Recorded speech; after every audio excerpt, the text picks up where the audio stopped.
Good afternoon, everybody, and welcome to another edition of the Indy's Trusted Servant Show on InspireSmall.biz. Thanks to Ryan Henry for making his podcast available to me so that I can bring you lots of neat local stuff. What's Indy's Trusted Servant? Well, that's me, Danny O'Malia.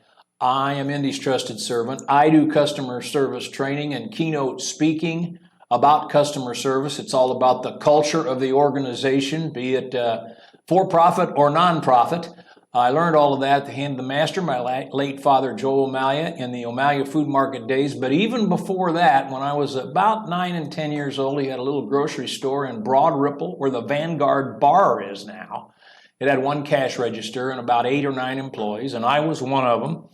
And he lost that store. He opened a second store too quickly.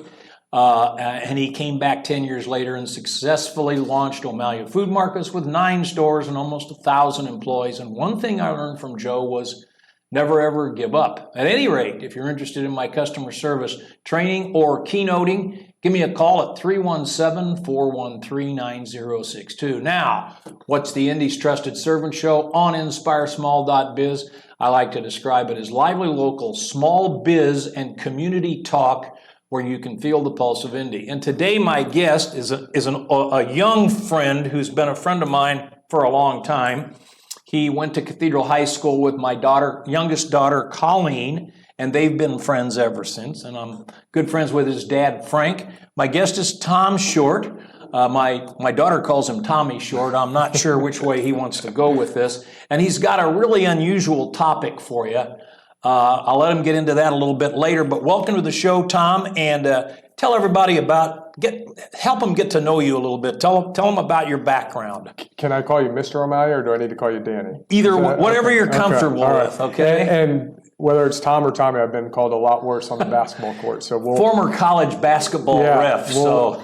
Either one works. Grew up in the heart of downtown, went to St. Richard's School, and then as Danny mentioned, went to Cathedral. And funny story, his youngest daughter, Colleen, was actually the first person I ever met at Cathedral. Is that right? First day of school.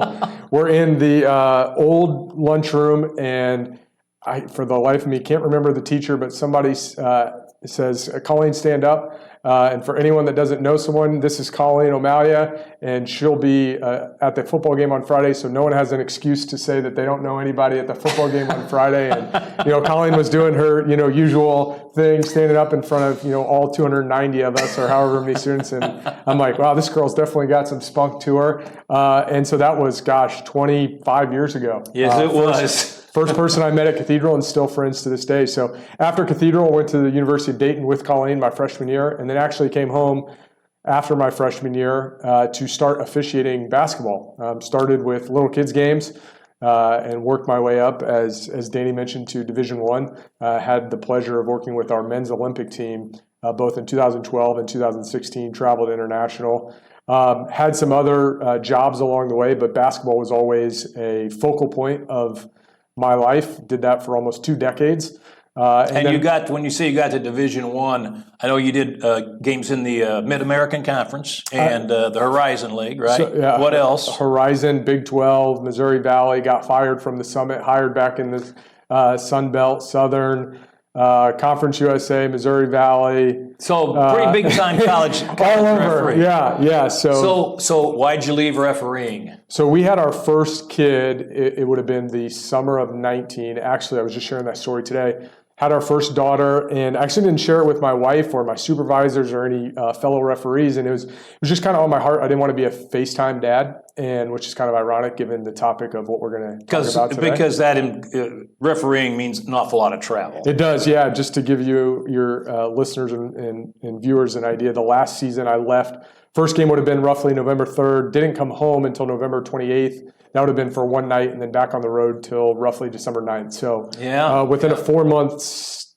time frame, I was probably on the road 110 days. Okay. Not working games every day, but just with the travel and everything else. Very tough on the family life. Very tough. Very tough. I use the analogy, I don't need to be in a car wreck to know to wear my seatbelt. So I kind of just saw, I didn't want this to be the next 30 or 40 years, because if your kids are doing anything between the months of October and March, in that profession, you're probably not going to be around. So, And with grandkids, kids do a whole lot all year long, not just between October and March. That's right. That's right. So 2 years ago, and I'm sure we'll get into this, launched my own business as a keynote speaker, executive coach, and haven't looked back since. And as we're here today to talk about another experiment and journey I've jumped on, it's been a great learning experience ever since. Well, that's great, Tom. Now the reason I've got Tom on this program is that Colleen told me you got to talk to Tom Short. He has shut off his phone or sold his phone or something, and he's not doing any social media for a whole year. Have I got that right? That's right. Yeah. So what's the genesis of all of that? Yeah. So I guess a little context as I discussed the officiating career. There was essentially this mantra or this unspoken word of always being on with your phone, because that's how we got games. We always had to check the weather updates, being that we were traveling between October and March. So it was this unspoken, subconscious belief, if you will, of always being on. So when I retired in 2020, as I look back now, I took baby steps that I didn't realize would lead to what I'm doing today, but little things like taking notifications off my cell phone, removing email, which sounds counterintuitive as an entrepreneur. But there were things along the way that I wanted to distance myself from my cell phone and use it as a tool and not allow it to use me. So fast forward to June, as you mentioned, I had this crazy idea. I said, as I was falling asleep, what if you went a whole year without using your cell phone? And I kind of shrugged it off and I said, that's about the craziest thing I've ever heard. It sounds crazy to me. And so I've got a rule. As I fall asleep, if it takes me longer than 5 minutes, don't sit there and count sheep, if you will. So I go downstairs, and gift and a curse of being an entrepreneur and having the home office about 50 yards away from the bedroom is that if I am not able to sleep, I'll go down there and I'll either read or have a whiteboard session. So for 2 hours, I unpacked this idea. What would it look like? What does this even mean? And then fast forward for about 3 weeks, I unpacked everything from how to deal with clients, how to prospect for new clients, how to communicate with my parents, how to communicate with my wife if she needed to get a hold of me, how to communicate with school if there's something with the girls. And I didn't say anything for about 3 weeks because I really wanted to unpack it and give it some real genuine thought. Did you tell your wife in that I 3 did not. weeks? Nothing. Okay. So this is just between me, myself, and I. And so really unpacked it and wanted to understand what that looked like. And then roughly 3 weeks from the birth of the idea, you will, I went to my wife and I said, hey, I've got this crazy idea.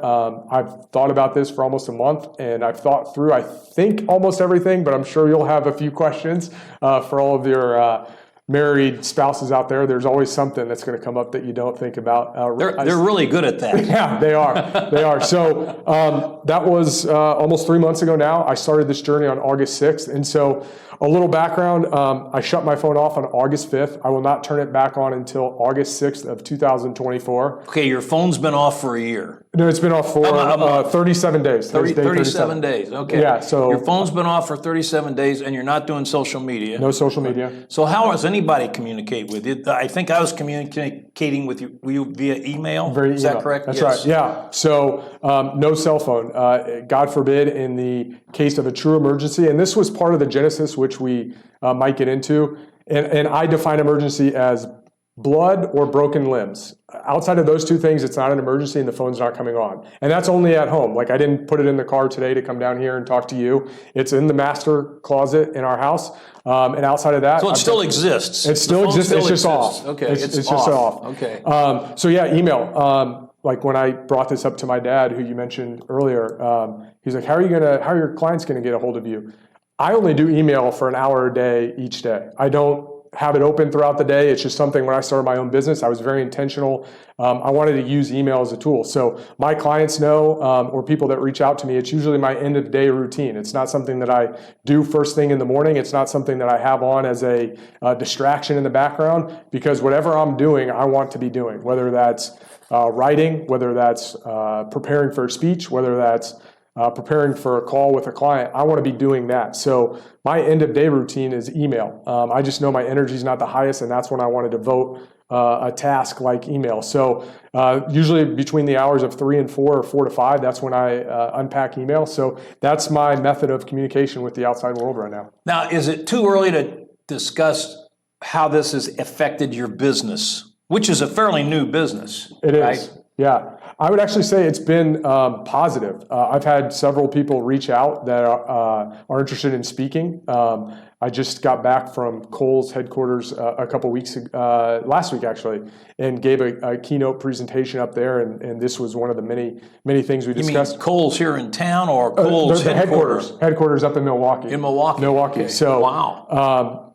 I would say I think the surface level thing is like, yeah, this would affect business, but when you really unpack it, I'm not a firefighter, I'm not a police officer, and I'm not an EMT, so I'm not putting out any fires. And if anyone is coming to me for coaching or speaking and they need an answer right away, like, I'm probably not your guy anyway. So I think long term, this is going to provide personally a lot of mental health benefits. It's going to allow me to deepen the connections with those I care about the most. It's going to really make me realize what is the phone for, right? Like, is it a tool for communicating, or is it something that you just get lost in for 4 to 5 hours a day? So for me, I think it's too soon to tell, but I think there's going to be a net positive on the other side of this year journey. Well, that would be your goal. Yeah, that would be your goal. Yeah. Now, is there any chance that you'll get into this 6 months from now and feel like you made a mistake and you go back and open up the phone, or is this just in concrete? I would say it's in concrete. I've never been a toes in the water kind of guy. It's helped me through officiating. It's helped me in the first 2 years journey. I think often in life we shy away from big potential in the future because of little inconveniences in the present. And so for me, I know there's going to be hard days. For the first 36, there hasn't been any too unbelievably tough days. But for me, this is going to be a journey. I know there's going to be tough times. I know there's going to be maybe some obstacles or challenges to overcome. But I think that's where we really grow. And too often in life, as a mentor once mentioned to me, we go into the gym and we start lifting styrofoam weights. And if you're lifting styrofoam weights, that's no resistance for our muscles. And without resistance, we're not going to grow. So I'm actually looking forward to the tough times. I'm looking forward to the days when it's like, hey, this would be a lot easier if I turn the phone on. Because I know on the other side of this journey, there's going to be a lot more benefits than few potential setbacks along the way. Okay. Now, right in the middle of all of this, I come home one day, a couple of days ago, and Rita, my wife, says, "There's this book Tommy has written. You want to talk about that?" Yeah, so Overcoming Any Mountain. I did this endurance event last summer called 29029, and a quick synopsis: in the in the time frame of 36 hours, you climb the equivalent of Mount Everest. So I was at a ski resort in Snow Basin. They do this 5 times during the summer, and they go all across the country in North America. And so my hike was 2.3 miles. The base was around 6,000 feet. The summit was close to 9,000. And to give your viewers an idea, at some points, if you're on a treadmill and you set it to 12%, multiply it by 3 the next time you're on a treadmill, and that's how steep it was. It was about 35% incline sometimes. So Ryan's face looks like a prune here. So you climb up, my particular mountain, you climbed up 13 times and you ride the gondola down. So you repeat that. You start at 6 a.m. on Friday, and when you finish at 6 p.m. Saturday, you either finish or you don't.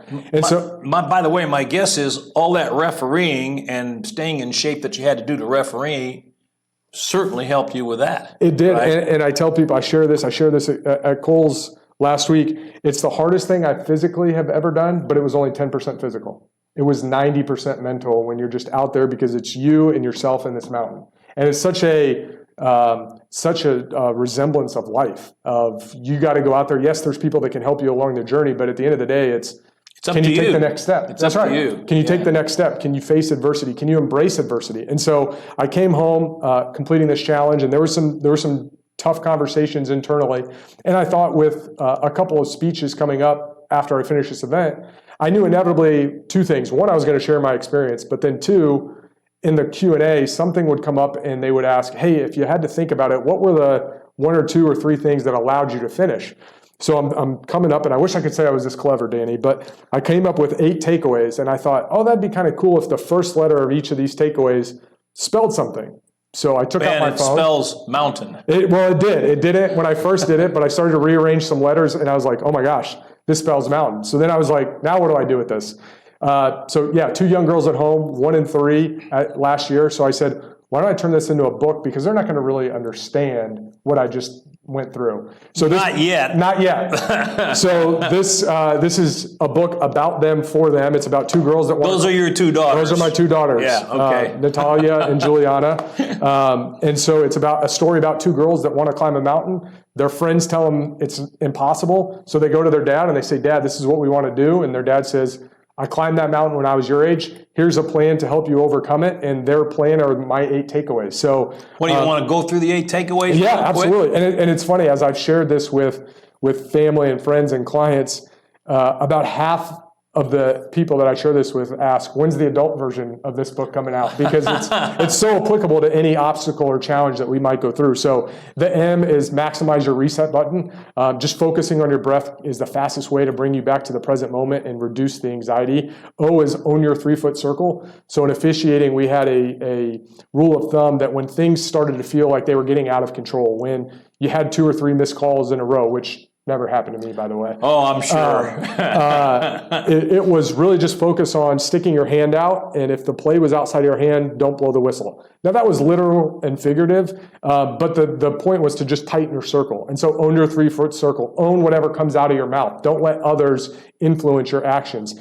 The U, unlock your vision. The really cool part about this hike was at the top of each summit, they had this big, I'm not a home repair guy, but not 2x4, a big wooden board. You can see how many times I go to Home Depot and Lowe's.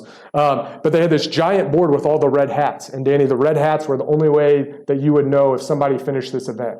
There's no medals, there's no ceremony, it's just you get a red hat. They don't sell the red hats. That's the only thing you can't buy with this. That's the trophy. That's the trophy. Yeah. And so I thought, wow, that's really cool, because how many times in life do we keep our vision locked up inside of us? How many times do we keep our goal or our dreams locked up inside because we're worried about what others might think? So unlock your vision. The N, never waste pain. I had a rule on the mountain with the 2 other guys I was with. Anytime you feel pain, go encourage someone else.